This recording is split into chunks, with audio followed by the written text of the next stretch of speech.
Baik, di sini saya akan melanjutkan penjelasan dari teman saya tentang persoalan-persoalan ilmu kalam. Nah, pertama ada wahyu dan akal menurut perspektif aliran kalam. Pengertian wahyu dan akal. Wahyu dan akal merupakan dua entitas yang sebenarnya tidak perlu dipertentangkan secara diametral. Wahyu sebagai tuntutan ilahi diturunkan tidak lain untuk membimbing entitas akal menuju jalan yang benar sesuai rambu-rambu Tuhan. Sebaliknya, akal pikiran diciptakan Tuhan menjadi mi'yar atau tolak ukur dalam menentukan baik buruk, suci najis, dan maslahah mafsadah. Dalam teologi Islam, akal dan wahyu dihubungkan dengan persoalan mengetahui Tuhan dan persoalan baik dan jahat. Akal digunakan sebagai daya pikir yang ada dalam diri manusia, berusaha untuk sampai kepada diri Tuhan, dan wahyu sebagai pengikbaran dari alam metafisika turun kepada manusia dengan keterangan-keterangan tentang Tuhan dan kewajiban-kewajiban terhadap Tuhan. Kemudian menurut Harun Nasution, kata al-aql mengandung beberapa arti dan pengertian, antara lain mengikat dan menahan. Makna akar katanya adalah ikatan. Ia juga mengandung arti mengerti, memahami, dan berpikir. Lebih jauh, Harun Nasution menjelaskan bahwa akal menjadi daya atau kekuatan dan tenaga untuk memperoleh pengetahuan. Daya yang membuat seorang dapat membedakan antara dirinya dengan orang lain, daya untuk mengabstrakkan atau tidak terwujud benda-benda yang ditangkap oleh panca indera. Sedangkan wahyu didefinisikan sebagai kalam Allah yang diturunkan kepada seorang nabi. Secara fungsional, wahyu tidak akan berfungsi tanpa adanya akal pikiran. Begitu juga akal. Ia akan kehilangan arah tanpa bimbingan wahyu. Karena kedua entitas tersebut berasal dari sumber yang sama dan memiliki fungsi yang sama, hanya saja wilayah kerjanya berbeda. Walaupun demikian, tentu akan bertemu pada titik yang sama pula. Oke, selanjutnya itu ada akal dan wahyu menurut aliran kalam. Di sini terdapat beberapa aliran-aliran, maksudnya akal dan wahyu menurut aliran-aliran. Terdapat 5. Yang pertama ada aliran Asy'ariyah, aliran Maturidiyah Samarkand, aliran Maturidiyah Bukhara, aliran Mu'tazilah, dan Muhammad Abduh. Yang pertama adalah menurut aliran Asy'ariyah, akal menempati posisi yang lemah. Kemampuan akal hanya sebatas mengetahui Tuhan saja. Akal tidak mampu mengetahui baik dan buruk. Kewajiban mengetahui Tuhan dan kewajiban mengerjakan kebaikan serta meninggalkan kejahatan hanya dapat diketahui melalui wahyu. Wahyu memiliki peran dan fungsi yang lebih banyak dibandingkan akal. Wahyu lebih banyak memberikan informasi daripada sekedar konfirmasi. Kemudian menurut aliran Maturidiyah Samarkand, mereka mengakui bahwa potensi akal ada 3 hal, yaitu mengetahui Tuhan, kewajiban mengetahui Tuhan, dan mengetahui baik dan jahat. Sedangkan menurut aliran Maturidiyah Bukhara, mereka hanya mengakui hanya 2 hal saja yang dapat diketahui akal, yaitu mengetahui Tuhan dan mengetahui baik dan jahat. Menurut mereka, yang dapat dijangkau oleh akal hanyalah pengetahuan, sedangkan kewajiban tidak dapat dijangkau oleh akal manusia, karena yang menentukan kewajiban tersebut hanyalah Tuhan. Kemudian menurut aliran Mu'tazilah, akal mampu memperoleh segala macam pengetahuan, dan wahyu berfungsi sebagai pembimbing akal dan penegasan kebenaran. Dengan pemikiran yang mendalam, akal mampu mengetahui wujud Tuhan, kewajiban mengetahui Tuhan, mengetahui baik dan jahat, serta kewajiban mengerjakan perbuatan baik dan meninggalkan perbuatan jahat. Namun, aliran yang dikenal rasional ini tidak berpendapat bahwa manusia bisa mengatur hidupnya dengan akal saja tanpa wahyu. Kemudian yang terakhir ada menurut Muhammad Abduh, wahyu dan akal merupakan 2 jalan untuk memperoleh pengetahuan. Wahyu menolong akal untuk mengetahui alam akhirat dan keadaan manusia di sana. Wahyu menolong akal dalam mengatur masyarakat, mendidik manusia untuk hidup dengan damai, mendorong manusia untuk berbuat baik, dan lain-lain. Selain itu, wahyu juga dapat menolong akal manusia dalam menyempurnakan pengetahuan tentang Tuhan, kemudian sifat-sifat Tuhan, kewajiban-kewajiban manusia kepada Tuhan, serta kebaikan dan kejahatan. Oke, selanjutnya ada pelaku dosa besar, iman, dan kufur menurut perspektif aliran kalam. Yang pertama itu ada pengertian iman dan kufur. Iman yaitu sebuah kepercayaan dalam hati dan membenarkan bahwa adanya Allah Subhanahu wa taala itu benar-benar ada, serta membenarkan dan mengamalkan semua yang diajarkan oleh Nabi Muhammad SAW dan mempercayai rasul-rasul sebelumnya. Iman merupakan inti dasar dari sebuah peribadatan. Tanpa adanya keimanan, sangat mustahil seseorang dapat membenarkan adanya Tuhan. Kemudian, pengertian kufur. Dalam pengertian bahasa Arab, berarti menyembunyikan dan menutup. Orang Arab menyebut malam itu kafir, karena malam itu menyembunyikan sesuatu. Mereka juga menyebut petani dengan kata kafir, karena petani menutup benih dalam tanah. Adapun menurut syara, kufur dibedakan menjadi dua, yaitu kufur akidah yang berarti mengingkari dengan apa yang wajib diimani, dan kufur nikmat yang artinya mengingkari bahwa nikmat yang diterima bukan dari sang kholik. Nah, jadi jelas ya, dari kufur itu artinya menutup. Menutup dari apa? Dari yang itu, yang dua itu, yaitu dari akidah, kufur akidah yang menutup atau mengingkari dari apa yang wajib diimani. Nah, seperti yang kita ketahui bahwasanya iman itu kan ada 6. Nah, salah satunya contohnya misalnya kan dia itu mengingkari apa yang wajib diimani. Contohnya terhadap Allah Subhanahu wa taala. Karena dia mengingkari, jadi contoh orang kufur itu dia itu tidak percaya tentang adanya Allah. Kemudian dia tidak melaksanakan ibadah, dia tidak menjalankan perintah-perintah Allah. Kemudian misalnya tentang malaikat. Karena dia tidak mempercayai adanya malaikat, otomatis dia tidak takut tentang apa yang dia perbuat. Misalnya, dia tidak takut tentang dosa apa yang dia perbuat. Misalnya dia mau ke mabuk-mabukan atau narkoba atau yang lainnya. Karena dia tidak percaya adanya malaikat, contohnya malaikat pencatat gitu kan, pencatat amal dan buruk. Nah, dia itu tidak takut, akhirnya dia melakukan sebuah dosa tanpa adanya rasa takut karena sebabnya dia adalah orang yang kufur. Kemudian itu ada yang namanya kufur nikmat. Nah, jadi pada saat dia mendapatkan nikmat berupa harta, berupa kesehatan, dia itu tidak tidak berpikir bahwasanya nikmat yang dia dapatkan itu bukan dari Allah, bukan dari Sang Kholik. Padahal seperti yang kita ketahui bahwasanya semua nikmat itu asalnya dari Allah. Meskipun contohnya ya, kita ini mendapatkan sebuah nikmat, contohnya harta gitu. Contohnya harta atau makanan deh, kecilnya aja makanan gitu. Makanan dari si A gitu. Kita tidak bisa menyimpulkan bahwasanya oh, dia ini yang memberi rezeki, berarti dia, gara-gara dia aku dapat rezeki. Tidak. Tetapi Allah Subhanahu wa taala lah yang memberikan nikmat tersebut kepada kita, tetapi melalui perantara. Perantaranya yang mana? Ya, dari teman kita gitu. Jadi seperti itu. Oke, selanjutnya ada pendapat aliran-aliran kalam mengenai pelaku dosa besar, iman dan kufur. Nah, di sini ada beberapa pendapat, yaitu ada pendapat dari aliran Khawarij, aliran Murji'ah, aliran Mu'tazilah, dan aliran Asy'ariyah, dan juga aliran Maturidiyah. Yang pertama ada pendapat dari aliran Khawarij. Khawarij menetapkan dosa itu hanya satu macamnya, yaitu dosa besar. Dengan demikian, orang Islam yang tidak sejalan dengan pendiriannya dapat diperangi dan dapat dirampas harta bendanya dengan dalih mereka berdosa, dan setiap yang berdosa adalah kafir. Mengkafirkan Ali Utsman, orang-orang yang terlibat dalam perang Lamal, dan orang-orang yang rela terhadap tahkim, dan mengkafirkan orang-orang yang berdosa dan wajib berontak terhadap penguasa yang menyeleweng. Dalam pandangan Khawarij, iman tidak semata-mata percaya kepada Allah. Mengerjakan segala perintah kewajiban agama juga merupakan bagian dari keimanan.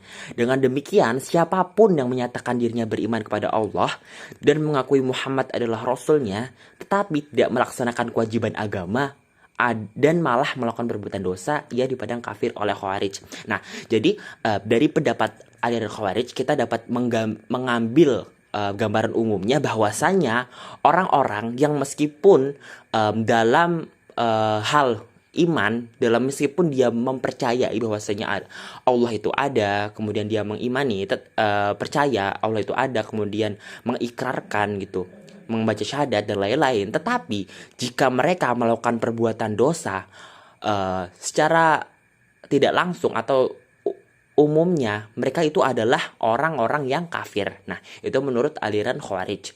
Kemudian selanjutnya itu ada aliran Murji'ah. Di kalangan Murji'ah dikenal konsep tahdid al-makna al-imam, batasan makna iman.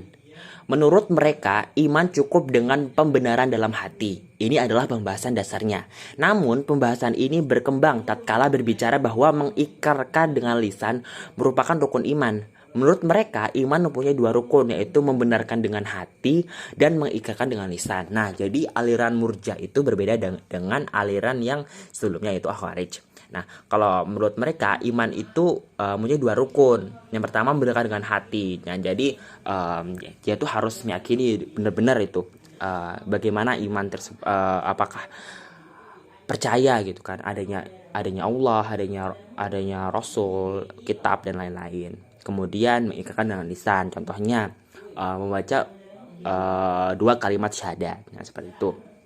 Kemudian berkaitan dengan dosa besar, kelompok Murji'ah menolak sepenuhnya pendapatan aliran Khawarij. Kelompok ini berpendapat bahwa orang-orang yang melakukan dosa besar tidak kekal di neraka.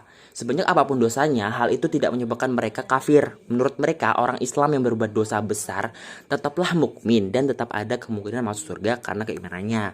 Nah, dari pernyataan tersebut itu dapat kita lihat bahwasanya itu tuh bertentangan dengan aliran Khawarij. Seperti yang kita ketahui bahwasanya aliran Khawarij itu meskipun dia mengikrarkan sebuah keimanan, meskipun mereka menyatakan bahwasanya saya beriman, saya percaya dan adanya Allah Subhanahu wa taala. Tetapi ketika mereka melakukan perbuatan dosa besar, otomatis mereka dicap sebagai orang kafir. Nah, itu berbeda dengan aliran aliran Murji'ah. Nah, aliran Murji'ah itu berbeda, menolak dari Khawarij, bahwasanya setiap mukmin itu yang melakukan dosa tidak dicap sebagai kafir. Nah, itu poinnya. Meskipun mereka melakukan dosa besar, ya namanya orang Islam mukmin, otomatis pasti dia akan mendapatkan surga gitu. Meskipun sebelum mereka berada di surga atau masuk ke dalam surga, otomatis kan harus ada di neraka dulu. Nah, tapi intinya gitu, setiap orang muslim yang melakukan dosa tidak dicap sebagai orang kafir, tetapi tetap dicap sebagai mukmin, bukan orang kafir. Kemudian dalam perkembangannya, Murji'ah digolongkan menjadi dua, yaitu subsekte ekstrim dan subsekte moderat. Menurut subsekte ekstrim, orang Islam yang percaya kepada Tuhan dan menyatakan kekufuran secara lisan tidaklah menjadi kafir, karena tempat iman dan kufur hanyalah dalam hati, bukan pada bagian tubuh yang lain. Nah, jadi itu guys, penjelasan tambahan dari yang tadi. Kemudian sedangkan menurut subsekte moderat, pada dasarnya tidak jauh berbeda dengan golongan Murji'ah ekstrim. Yang membedakan adalah iman selain di dalam hati atau tasdik juga disertai dengan lisan iqrar. Golongan ini berpendapat bahwa orang yang berdosa besar bukanlah kafir dan tidak kekal di dalam neraka, tetapi akan dihukum di dalam neraka sesuai dengan besarnya dosa yang dilakukannya, dan ada kemungkinan bahwa Tuhan akan mengampuni dosanya. Oleh karena itu tidak akan masuk neraka sama sekali. Nah, jadi itu menurut subsekte moderat. Kemudian kita beralih ke aliran Mu'tazilah. Iman menurut aliran Mu'tazilah mempunyai arti aktif, tidak sekedar tasdik saja. Tegasnya iman menurut mereka adalah pelaksanaan perintah-perintah Tuhan, bukan hanya pengakuan dengan hati, bukan hanya pengucapan dengan lisan, tetapi harus hati, lisan, dan perbuatan secara aktif. Perbuatan sangatlah penting bagi mereka. Hal ini dapat dipahami karena menurut mereka akal mampu mengetahui baik dan buruk serta kewajiban-kewajiban atasnya. Nah, jadi itu. Jadi menurut aliran Mu'tazilah itu, iman itu tidak hanya kita meyakini dalam hati dan mengucapkan dalam lisan saja, tetapi harus ada pengaplikasiannya. Pengaplikasiannya dalam sebuah perbuatan-perbuatan seperti itu, guys. Kemudian mengenai orang Islam yang berdosa besar, Mu'tazilah berpendapat bahwa orang tersebut bukan mukmin sejati, bukan pula kafir sejati, juga bukan munafik, melainkan fasik. Sebutan kafir menurut mereka tidak layak ditujukan kepada pembuat dosa besar karena mereka masih mengucapkan 2 kalimat syahadat dan mengerjakan amalan-amalan yang baik. Nah, jadi menurut Mu'tazilah, aliran Mu'tazilah ini, orang yang melakukan dosa besar itu bukan kafir, bukan munafik, tetapi fasik gitu. Karena orang yang melakukan dosa besar itu masih mengucapkan 2 kalimat syahadat, mereka masih sholat, mereka masih percaya akan adanya Tuhan, mereka masih melakukan amal-amal baik, contohnya mungkin ya sedekah, puasa dan lain-lain. Nah, oleh karena itu pada aliran Mu'tazilah ini mereka menyatakan bahwasanya orang yang melakukan perbuatan dosa besar itu bukanlah orang yang kufur gitu. Bukan orang yang kafir, tapi orang yang fasik gitu. Kemudian ada aliran Asy'ariyah. Dalam membahas masalah iman, Abu Hasan al-Asy'ari memberi batasan dalam definisi iman sebagai at-tasdiq bi Allah, membenarkan Allah. Al-Baghdadi menambahkannya dengan tasdiq bi ar-Rasul, membenarkan Rasul, serta pemahaman yang mereka bawa. Dalam pandangan Asy'ariyah, iman bukanlah merupakan ma'rifat atau amal. Iman hanyalah tasdiq dan pengetahuan yang tidak timbul setelah adanya wahyu. Oleh karena itu, manusia harus menerima kebenaran kewajiban yang dijelaskan wahyu.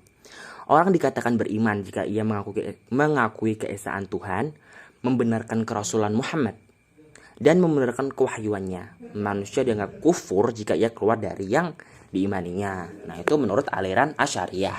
Kemudian, ini masalah pelaku dosa besar. Menurut Asy'ariyah, diserahkan kepada Allah. Karena Allah mempunyai kekuasaan mutlak. Pelaku dosa besar mungkin dimaafkan, mungkin dimasukkan ke dalam neraka, mungkin pula ke dalam surga karena rahmatnya.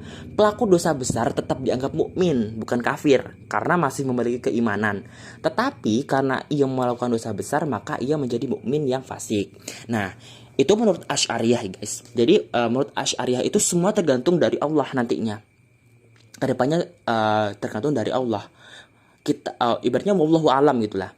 Kita tuh tidak tahu si A ini masuk neraka kah, si B ini masuk surga. Kita kan nggak tahu kan.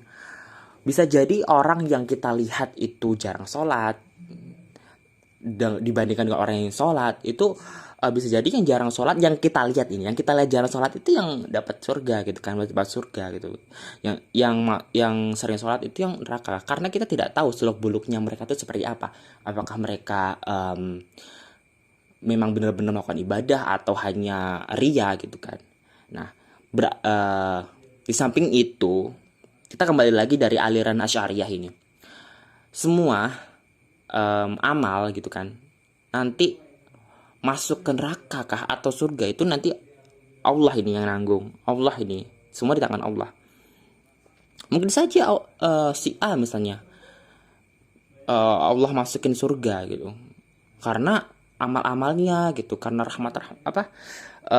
karena rahmatnya gitu. Nah, tapi ya gitu, sebelum masuk surga pasti, misalnya kita melakukan dosa besar, pasti ya kita harus melalui proses dulu, guys. Tidak langsung masuk surga. Jadi seorang yang melakukan dosa besar otomatis akan masuk ke neraka dulu untuk dicuci atau dihapus dosanya gitu kan, baru masuk ke surga gitu. Kemudian yang kelima ada aliran Maturidiyah. Dalam masalah imam, aliran Maturidiyah Samarkand berpendapat bahwa iman adalah tasdik bi al-qalb, bukan semata-mata ikrar bi al-lisan. Pengertian ini dikemukakan oleh Al-Maturidi. Ia berargumentasi dengan Quran surah Al-Hujurat ayat 14. Ayat tersebut dipahami Maturidiyah sebagai penegasan bahwa keimanan itu tidak cukup hanya dengan perkataan, tanpa diimani pula oleh kalbu. Apa yang diucapkan oleh lidah dalam bentuk pernyataan iman menjadi batal apabila hati tidak mengakui ucapan lidah. Al-Maturidi tidak berhenti sampai di situ. Menurutnya, tasdik seperti yang dipahami di atas harus diperoleh dari ma'rifah yang didapatkan melalui penalaran akal, bukan sekedar berdasarkan wahyu. Nah, itu guys, menurut aliran dari Maturidiyah. Kemudian berbicara tentang masalah dosa besar. Maturidiyah berpendapat bahwa pelaku dosa besar masih tetap dianggap mukmin, sedangkan hukumannya ditentukan oleh Tuhan kelak di akhirat. Nah, itu agak sama ya guys, sama aliran Asy'ariyah. Jadi segala sesuatu atau dosa, orang yang melakukan dosa besar itu masih dianggap mukmin, bukan kafir. Nah, kemudian hukumannya nih gimana ya? Itu sama kan Asy'ariyah, semua tergantung dari Tuhan. Kita nggak tahu, mungkin si A dapat surga, neraka nggak tahu. Jadi semua kembali lagi ke Tuhan, kepada Allah Subhanahu wa Ta'ala. Oke, baik, saya rasa cukup presentasi yang kelompok kita jelaskan atau presentasikan. Mohon maaf apabila terdapat kesalahan kata-kata dalam kita menjelaskan. Wabillahi taufiq wal hidayah. Wassalamualaikum warahmatullahi wabarakatuh.